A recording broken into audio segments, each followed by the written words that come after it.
Hello, and welcome to another fully live episode of Hacking with Friends. My name is Kody Kinzie. I am a security researcher at Varonis, and today, per usual, we're running on hacker time as I got back and my computer wouldn't turn on. So I got that fixed. We're on our, I think our third or fourth life for this computer.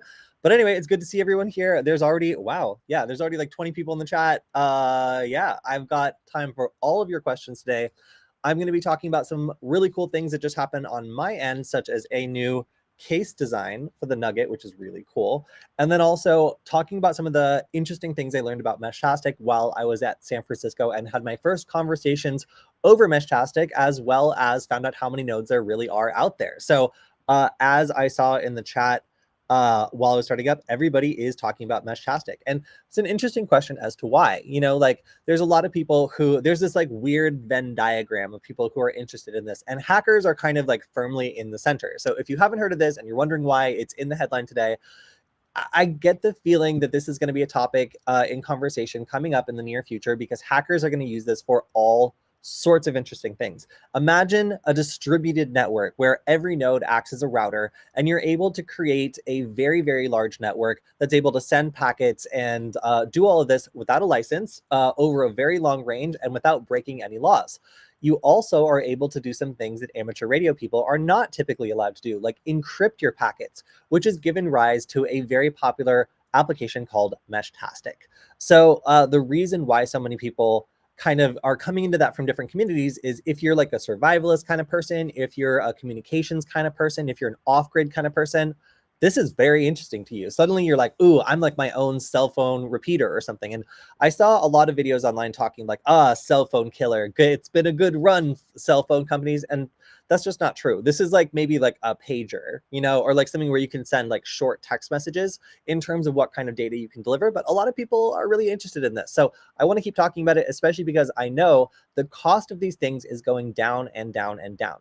So I took a gamble and I purchased some of these bare LoRa modules, these little postage stamp size LoRa modules from AliExpress. And I wanted to start experimenting and see, all right, if I'm a hacker and I want to be able to send a Rickroll, you know, like maybe like 3 miles away, is that reasonable? And the answer was yes.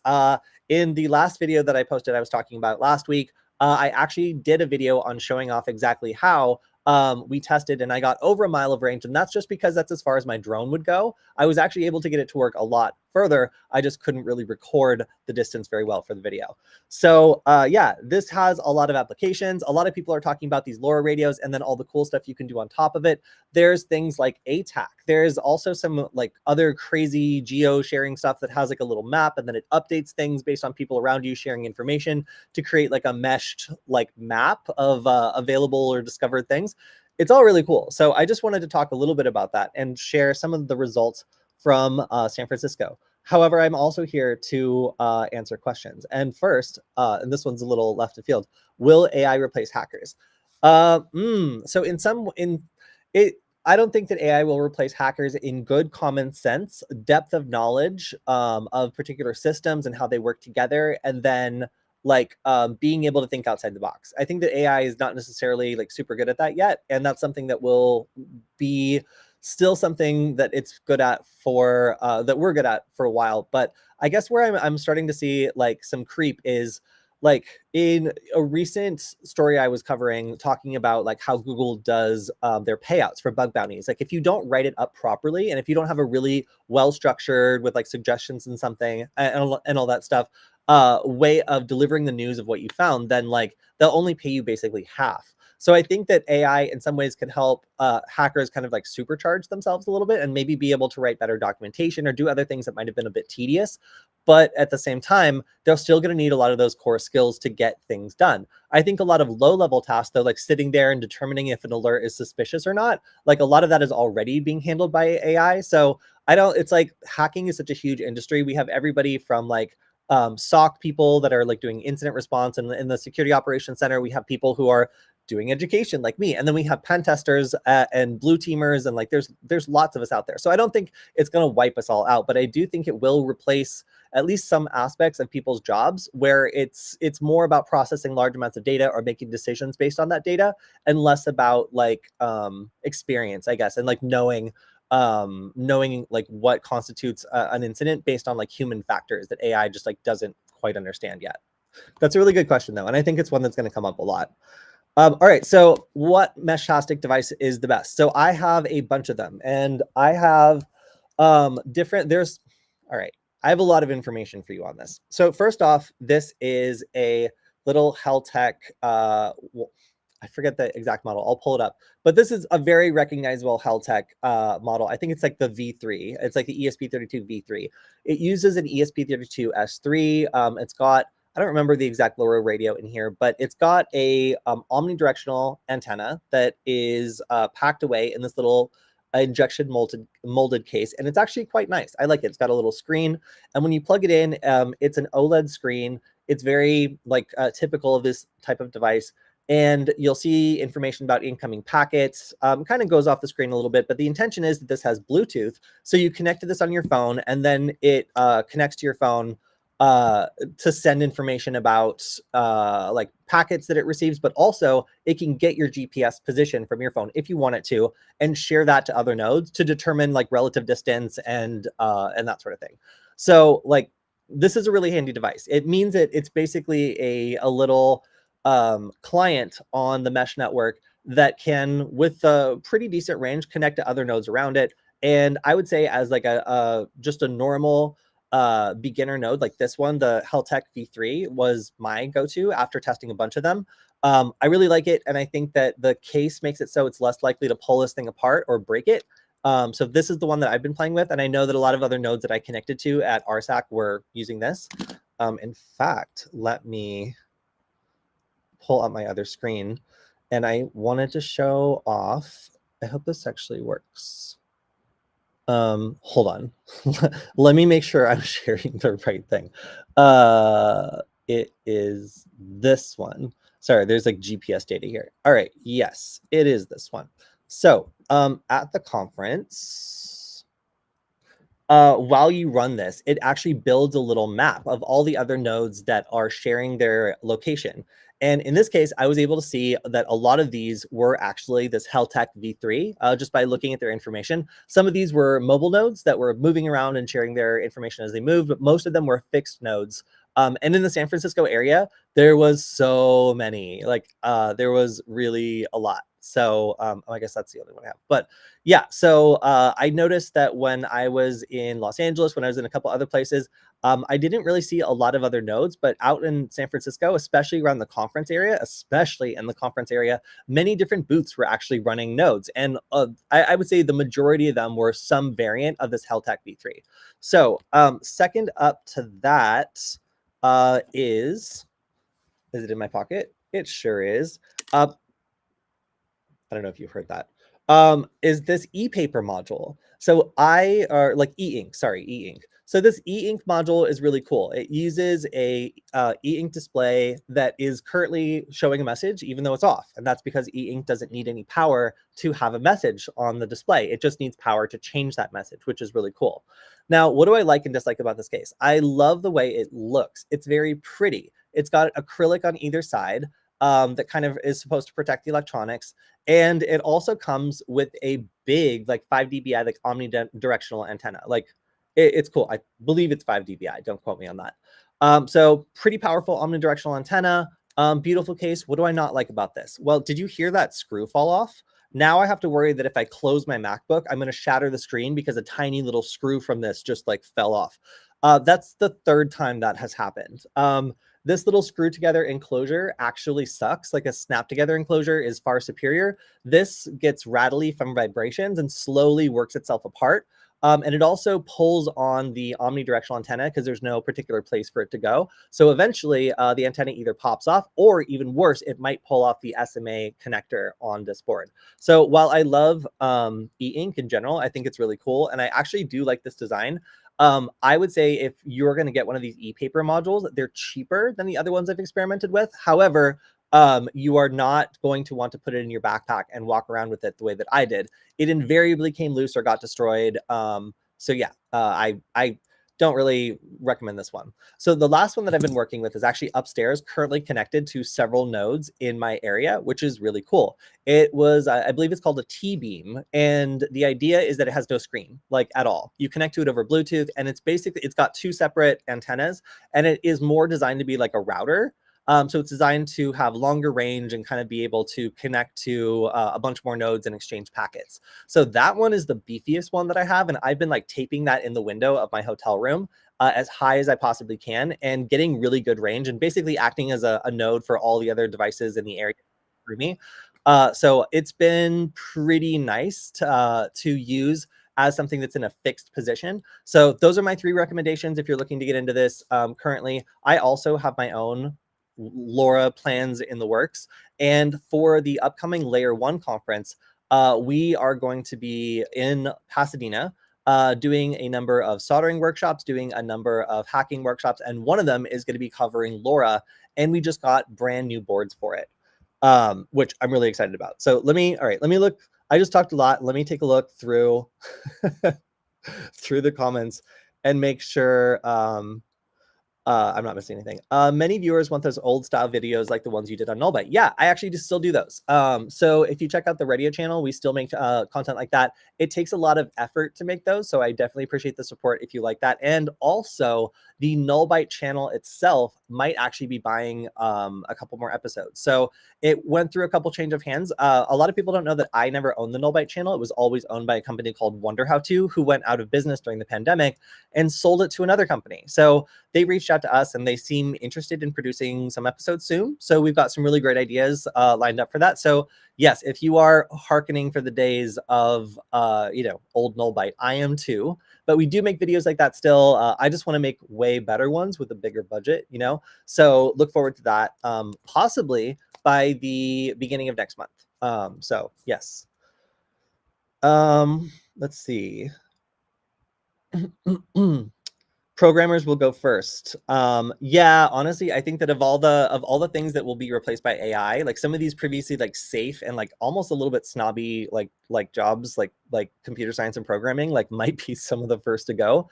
That sort of like tedious memorization and like rigidity and like translating back and forth between different standard, like computers are just really good at that, and we already use them to do a lot of it. So like a lot of computer science, I feel like, is learning to like ride and soothe the computer like a horse. And I don't know, I feel like an AI might just be better at that sort of thing. So of all the things that I think AI might begin to creep into, we already see AI like Copilot and things like that that are designed to help you program things from natural language. And I myself have been able to write basic, not very pretty, but basic programs like from natural language using, Circuit Python or some of these other, or even Arduino. So yeah, I think that's entirely possible. At least that some of the programming stuff becomes less important and it's more about good ideas. Meshtastic uses encryption, but you can exploit it like anything else. Yes, for example, like the default key for Meshtastic is just like a bunch of zeros or something like it's basically just a bunch of like characters that everybody has set as the default values on their board when it gets flashed. So if you don't change that, it's not, I mean, it is encrypted, but everybody has the key. So it's not very good. Of course, you can create your own encrypted chats, and that's much stronger. And if you use best practices to share that, then it should, in theory, be difficult to intercept that. But yes, there's lots of different ways you can theoretically attack Meshtastic, which I would actually love to talk about more. All right. So, all right, here's a question. When are you going to show / make WPA3 Wi-Fi hacking on microcontrollers? Yes. So I think I answered this a little bit last time, but the reason why I haven't focused on WPA3 too much is because virtually every single device out there that supports WPA3 also supports WPA2, and WPA2 is easy to attack. So as a result, if I'm lazy, if I'm a hacker and I'm taking the path of least resistance, there's almost no scenario right now where I exclusively have to hack into WPA3. I can almost always downgrade that attack into a WPA2 attack and then, just get by on kind of traditional tactics. So, like I do want to cover it more, and there are some attacks that are very novel. The problem is, per always, fragmentation. So some of these very early attacks only work on the most early versions of WPA3. So if devices haven't been updated, then some of these attacks might still work, some of them might not work. I mean, it's kind of the same thing with WPA2, except there are some fundamental attacks against it that were revealed years after it was released, where we'll always be able to attempt to recover a password via brute forcing. That's just like just always going to work with WPA2.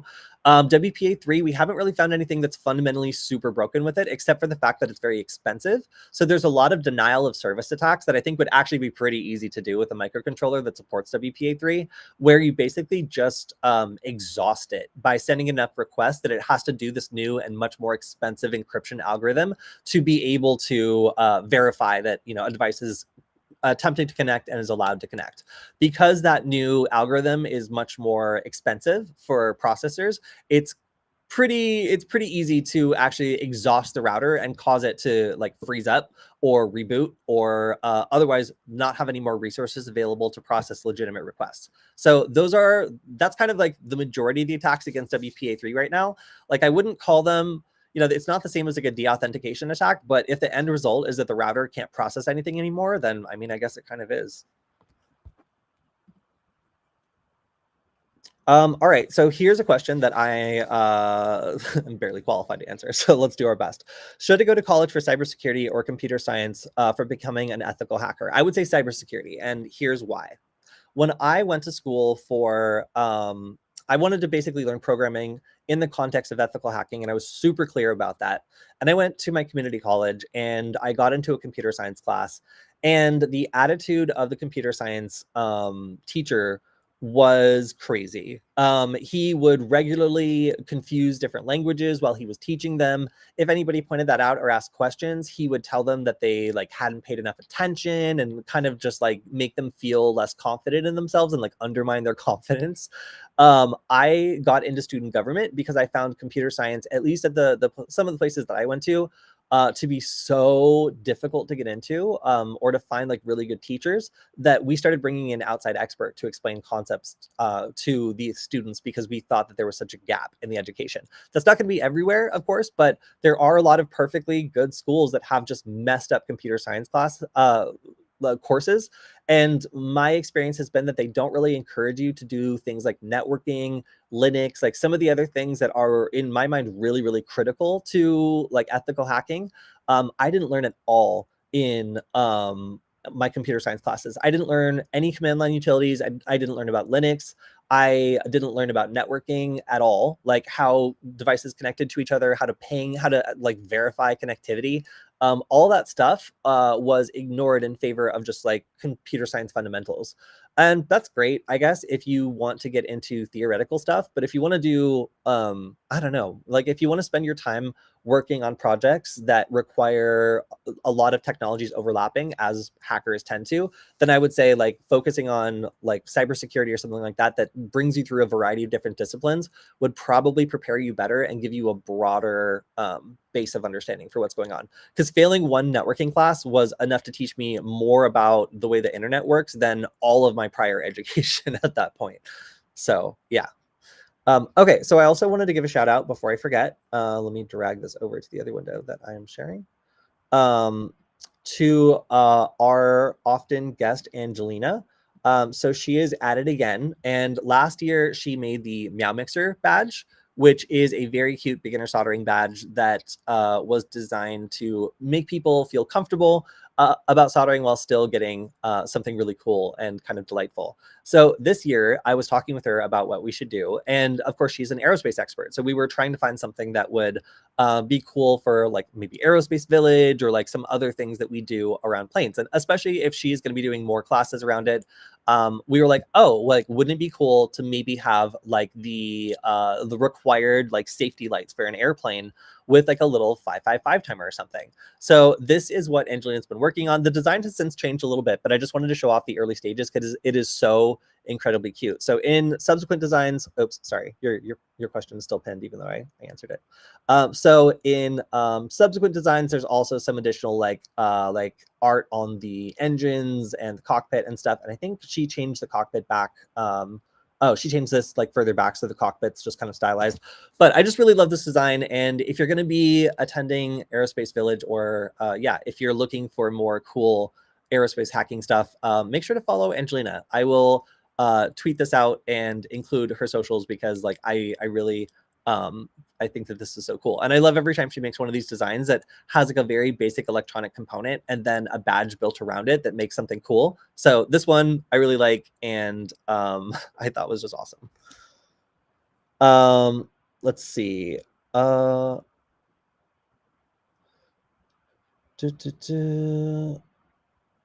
the degrees are no longer any more valid than certifications. Oh, that's funny. Okay, well, I didn't know anything about a press conference related to this, but I have a complicated feeling about like certifications versus degrees. I think that like having been in the workforce now for a while and knowing what people are looking for, like people want as much hands-on experience as possible, and they want to know that you've been able to like master some of these concepts they're going to need you to really know, and they want to know that you've been at least close enough to the action that you know the appropriate response, or you know you have some common sense, basically, like in the industry. That's really hard to get out of fresh graduates or out of somebody who's only had theoretical experience. So like oftentimes whatever can give you the most practical hands-on experience is really going to be the better option. I don't know, for me, if self-studying for a certification would be the best way of doing it, but a lot of people work really well that way. So if you're like an independent studier and you can get through online stuff really easily and teach yourself, then I think that some of the certifications might be really good. If you need the structure and you need good teachers and other people going through it with you, like I do, then you know the actual like school might be valuable. But I like going back to school the second time, like I really had very little interest in like finishing the degree. For me, it was getting the core skills necessary to work on side projects that like showed off my skills to potential employers, so that when they were like, oh, well, have you done anything hands-on? I was like, oh my God, like, let me make you a list. You know, like I went to DEF CON and we did like a tag game that we like manufactured ourselves, like with a bunch of collaborators and artists and other people. Like that was crazy. I did this and that. And a lot of these like extracurricular activities that I'm using like my schooling for and then turning around and just doing something is basically like a senior project that someone actually cares about because you know it's done professionally and it has an impact on the community. Those are how I have gotten around the need to like necessarily like finish a cybersecurity degree, when you basically have all the things you need lined up and maybe even some job offers or the prospect of needing to get a job sooner rather than later.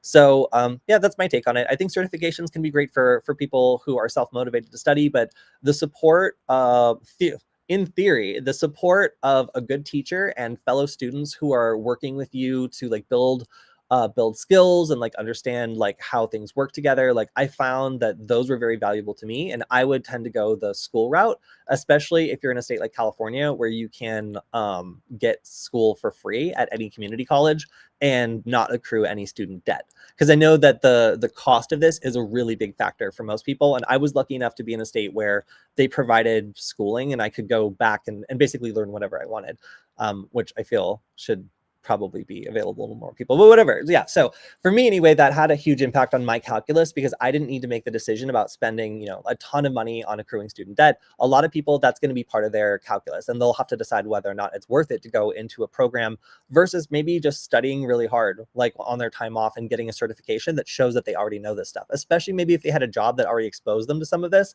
and they feel like they don't need to waste their time going through a bunch of prerequisite classes. That was a long answer, you guys. I'm sorry about that. Let's see.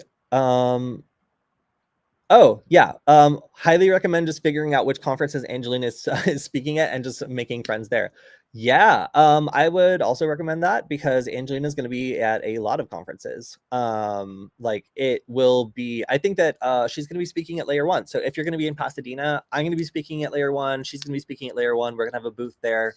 So that's coming up in I'm going out there to start setting up for Layer 1 in literally a week, everyone. So it feels crazy to be flying all over the place like this much. I think if you have noticed, I've had a different like background like every single stream like for a while now.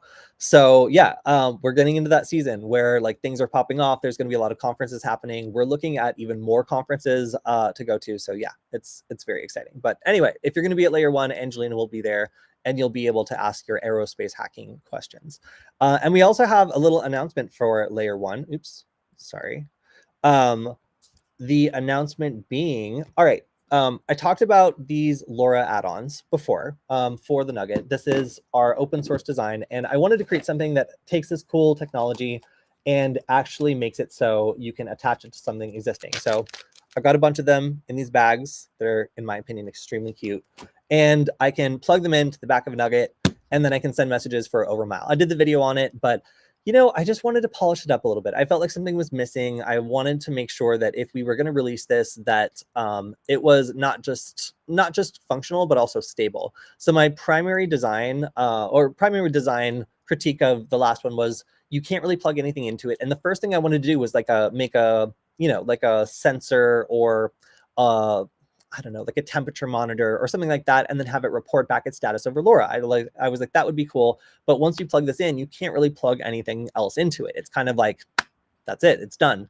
So we made some modifications, and my friend Zach went ahead and made a new revision of this, which we are going to be dropping at layer 1. And let me pull up a video and I'll see. Okay, that's pretty cool, actually. So Zach is really into making like exploding animations and models, and I love them. So you are now going to be treated to a sneak peek of what we are going to be releasing at layer 1. So we have a very cursed CircuitPython class that, I'm not saying that CircuitPython is cursed. I'm saying there's a curse on this class. For some reason, every time we try to do it, like someone's computer dies. Last time it killed 2 of our people's computers. Not even necessarily related. Their computers just always happen to die or stop working or something around the time of this class.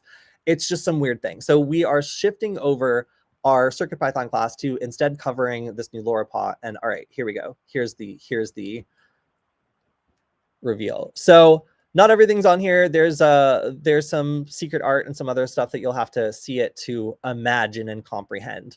But this design is really cool because it allows you to use 2 separate LoRa modules, both of which I like very much, so I didn't want to be exclusive about it, and drop it onto the back of a Nugget.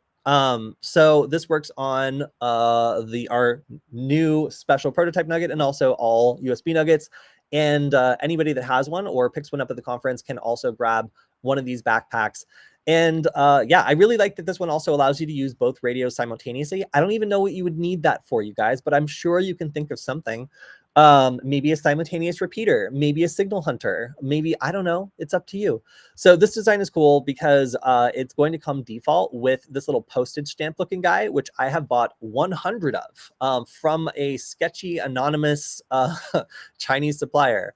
So our hope is that they work. But if they don't, then I still have about 25 of them left over to make these. And we're going to be giving away some of these as prizes at our booth at layer 1. And we're also going to be doing a little class teaching you how to use Python to actually use these to connect to other devices and either trigger things or send messages, receive messages. It should be a lot of fun.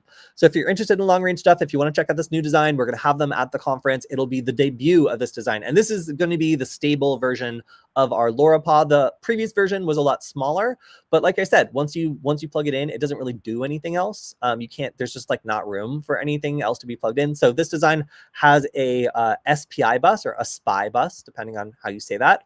It also has an I2C out, an I2C connector. So if you have any I2C sensors, passive infrared sensor for motion sensing, radar sensor for like presence detection, temperature sensor, whatever you want, color sensor, I don't care. Stick it here. Like just plug it into that port and it should just work.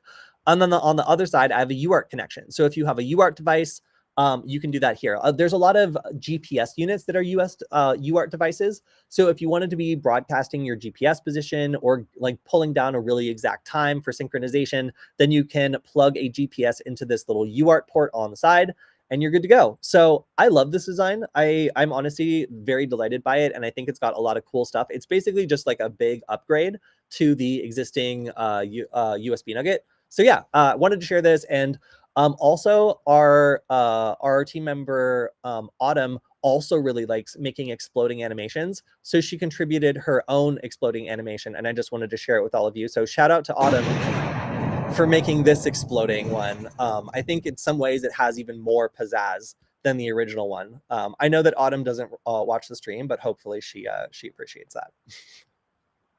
So yeah, lots of cool stuff is going to be happening at layer 1. It's also going to be the return of the Pushins. So if you saw what we did at the Scale conference, we're going to be bringing back the Pushins, and one of them will be for you to hack. So if you want to complete our little CTF, come over by our booth. Hopefully it is working, and we should have some really cool stuff for you to do at layer 1 if you are there. All right, so we've got about like 15 minutes left or so, and we've got, what, 110 people in the chat. So if you've got any questions about the RSA conference, I've been going there, you guys, for 7 years, and I've been going there for free, you know? So I started going to the RSA conference way back when I was just making Nullbyte and had no real business there, and I was basically trying to find another job. I was being paid so little by the company behind Nullbyte. I was pissed. So I went there for 2 years in a row before I met Darren Kitchen from Hack5, and we worked out a deal for me to go and make content for him. So that's actually how I met Darren. He doesn't go to RSAC, but you know, he was in the same city. And I wanted to go and meet other journalists, meet other people that made content around cybersecurity. And RSA was like perhaps the wrong conference, I think, maybe for that idea, but it didn't matter. They gave me a free press pass. I found places to stay in San Francisco. So I've been going for a very long time. It's a crazy conference. And you tend to see a lot of people there that, you know, I realize, because a lot of people, a lot of companies get sent, a lot of people get sent by their companies and end up spending a lot of time there. So I did meet a lot of other hackers there. There are some cool events. There's also a lot of marketing and salespeople, which is shocking for some hackers to be like surrounded by. Like, you're like, oh, it's going to be other hackers, and it's like totally not. So if you have any questions about what makes RSAC a special and interesting experience, then please also let me know in the chat.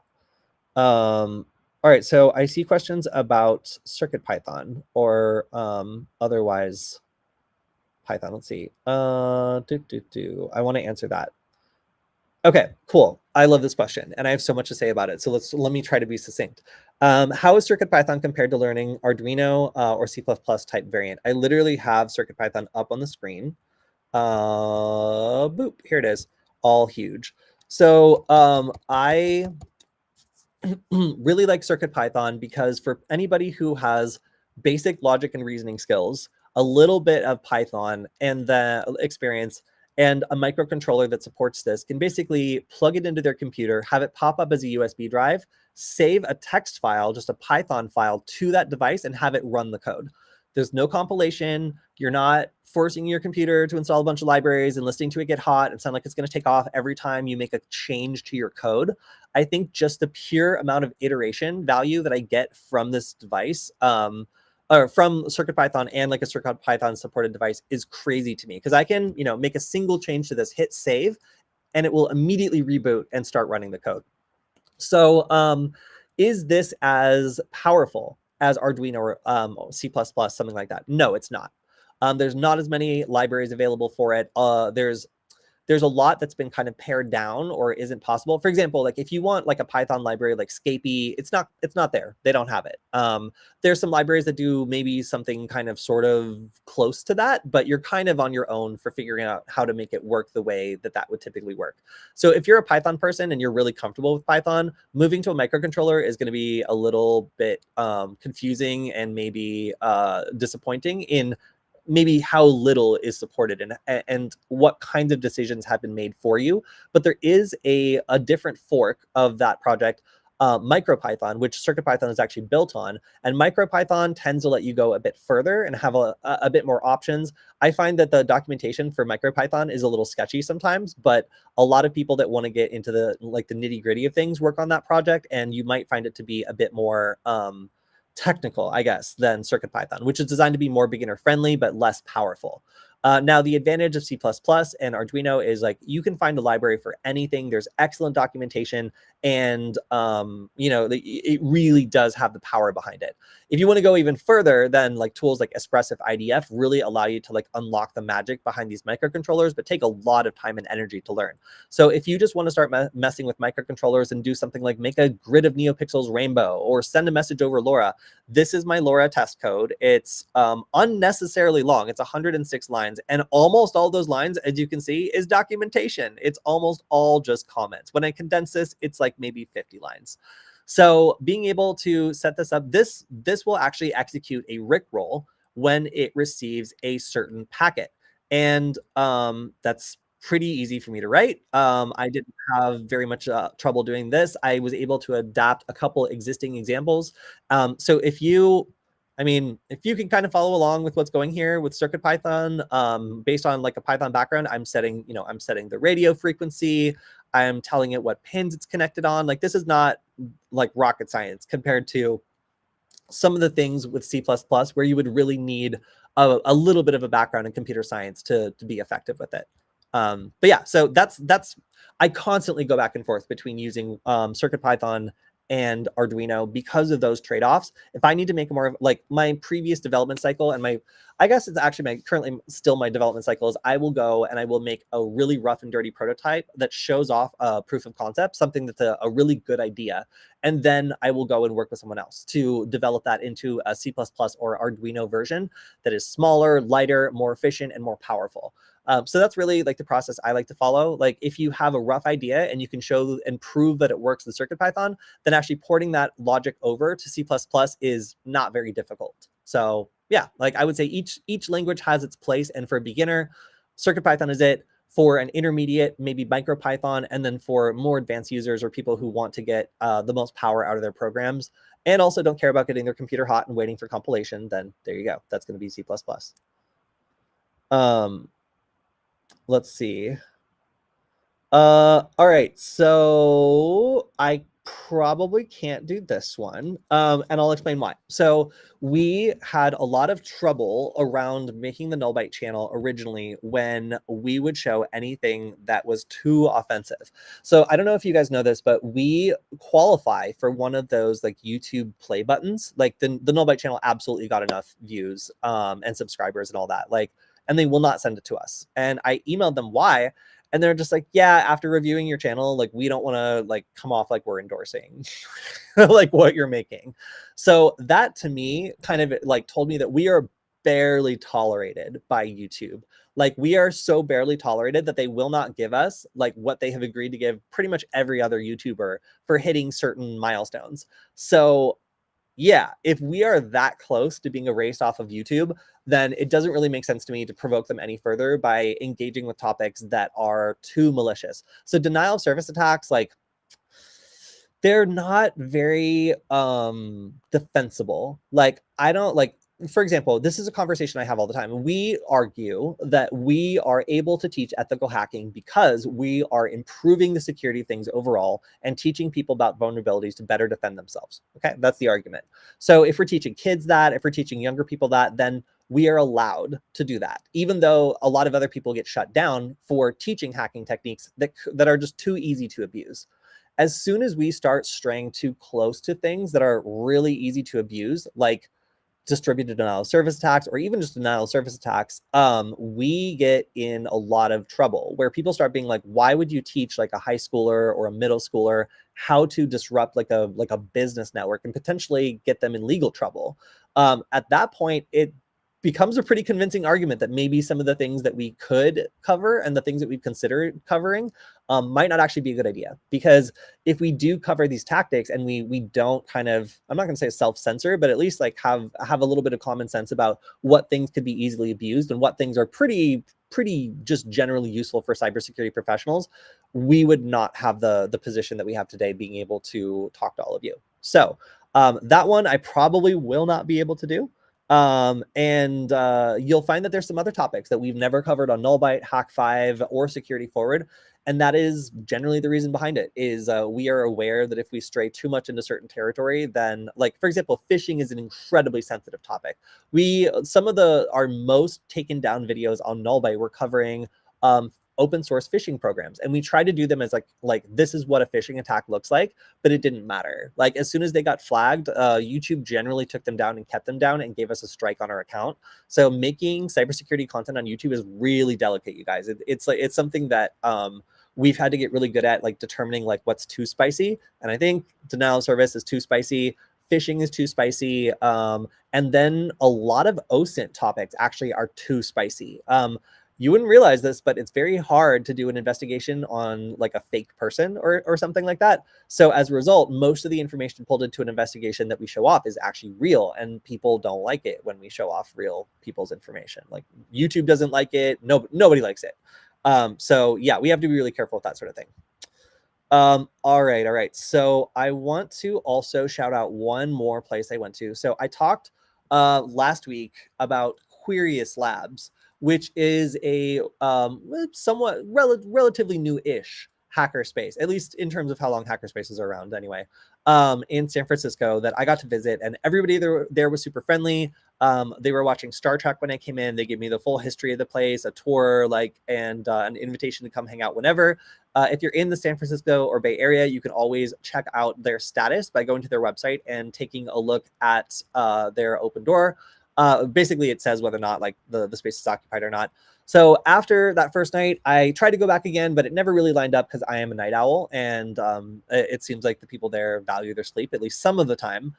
So instead, I ended up at a second hackerspace called Noisebridge. Now, Noisebridge is a very famous hackerspace. If you've heard of Noisebridge or if you've been there, please let me know in the chat, because I would not be surprised, honestly, if a good amount of you have either heard of it or been there. Noisebridge is a very famous hackerspace because of just how big it is and how long it's been around for. When I went there, I have never seen a hackerspace that big before. It is easily 2 or 3 times the size of Null Space Labs in Los Angeles, which was my previous baseline for like a relatively large hackerspace. And it is big and full of people. So when you walk in, there's like a giant. Well, let me see. I don't know when this video is produced, but I'll dictate as to how accurate it is. I also wonder if I met any of these people. But anyway, you walk up. There's just like a gate with a payphone. You walk through. I think. Oh, look, it's Mitch. Okay, yeah. So Mitch is the one that introduced me to Noisebridge, and also recommended I come by and check it out. He was very involved in the space and did a lot of great things for it. And then since moving to Berlin, has had a great community of people there who have been maintaining it and inviting people in. But really what I wanted to show off is this crazy bottle wall. Here we go. So this is a screen that was playing like fractals when I walked in, but every single one of these pixels is actually an individual bottle with a light in it. And then the backside of it has like tin foil wrapped around it to bounce the light back forward and prevent light spillage. Yeah, there you go. You can kind of see how it looks. I have never seen anything like this. And every time I see like a really cool idea that's been executed in a way that like, I'm like, wow, I want to replicate that someday. I am amazed. And of course, a hackerspace would be the spot to have all of that cool kind of just art and like hacker culture. What is crazy about Noisebridge is the priority that they've given to various areas. So it like is very telling that they have an entire like fabric, sewing, and knitting area. Whereas I've seen other maker spaces kind of like make a little bit of room for this, but not actually set any room aside. They're like probably the busiest room in this hackerspace was for people who were like sewing, knitting, like making things out of fabric, which I had never really seen before. I thought that was great. They have a library, an electronics room, a music room for recording audio that is just chock full of instruments, and then also a massive workshop downstairs and a good amount of friendly people who are like honor bound to give you a quick tour of the space if you show up there. So visiting the space is really easy. You just show up, and typically people are there during the day. They also have hours that you can check out where they're hosting classes and such, but I just showed up. And yeah, like everybody is welcome. So if you are in the San Francisco area, if you are also attending like RSAC or any of these conferences, again, this was a massive place, and just be aware that everybody is welcome. So like a place like this, that's this large, that has this many people involved, is going to attract all sorts of people. I met some extremely weird individuals while I was there, and that's fine for me, but it might not be for everybody. So yeah, I would just say it's big space. There's lots of eccentric, cool, and interesting people there. It is certainly a cool mix, but for being an institution that I've been wanting to visit for a while, I was really excited to check this out, and I met a lot of really cool people there. So yeah, I went back actually twice, and I really enjoyed each time I went, and the fact that it was generally open and there was generally just hacker stuff going on most of the time. All right. Let's see. Well, all right. So here's one thing. How have you been? I've been wrestling with my own personal imposter syndrome about being a hacker. Yeah, a lot of as you go on to say, like a lot of people kind of feel like this is a title that's like bestowed onto you. Like if at a certain point you make enough contributions, like people kind of like consider you to be like a hacker or part of the hacker community. But really, like I think the way that I see it anyway, and this is just my personal view, is like people who are a part of the community by participating, either by attending and making these events successful by like actually like putting their heart into like attending them, trying them, like playing a CTF, like going to a conference and meeting new people, like putting themselves out there and maybe looking stupid, in order to learn something new. Those are people that are actively participating in the hacker community. And that could also be online. It doesn't mean that you have to be in person. I think that the thought that you need to have a certification or you need to be a teacher or you need to be like a student that's most of the way through your studies and have proved a certain level of competence is like not necessarily valid. To me anyway, it's much more of a like, I know that a hacker is a hacker, like regardless of whether or not they work in cybersecurity. Like I know, for example, one of my friends is dating someone who is an incredible maker, who is in their spare time just driven to create like really interesting like cosplay things and like costumes and decorations. And like this is like the mark of a hacker, somebody who is engaging with their personal community, like cosplayers or like other people that are working on these sorts of things, and like learning new things and maybe looking a little stupid to make something new. So I think that there's people outside of even cybersecurity and like ethical hacking in general who I consider to be hackers just because of the way they approach technology or the world or the way that they kind of engage with things and contribute back. But the primary thing I think is just like hackers contribute to their community by participating and by sharing when they can. That's really it. So I have participated by sharing some of the ugliest, dirtiest code. Like I remember when I was doing my first computer science class, they're like, "Oh, this is an API. This is what you can do with it." And I went through the city of Los Angeles's like data business APIs and wrote a couple search tools, like command line search tools, and then just released it to GitHub. And they continue to be some of my most starred code. It was probably like maybe the ninth, 10th program I'd ever written, and people liked it. Like it was from like a literal idiot, like someone who like had not had any experience to make like unique, novel, or special code. I just made something that was interesting to me, and in the end enough people agreed that it was a contribution that you know professional software developers look at the number of stars that I have on my GitHub and like, "Oh wow, you're really serious." I'm like, "No." No, I just contribute a lot. So just don't try not to be shy, to look stupid. Like I've had people ask me, "Oh, like, do you still feel imposter syndrome? Like, how did that go away for you?"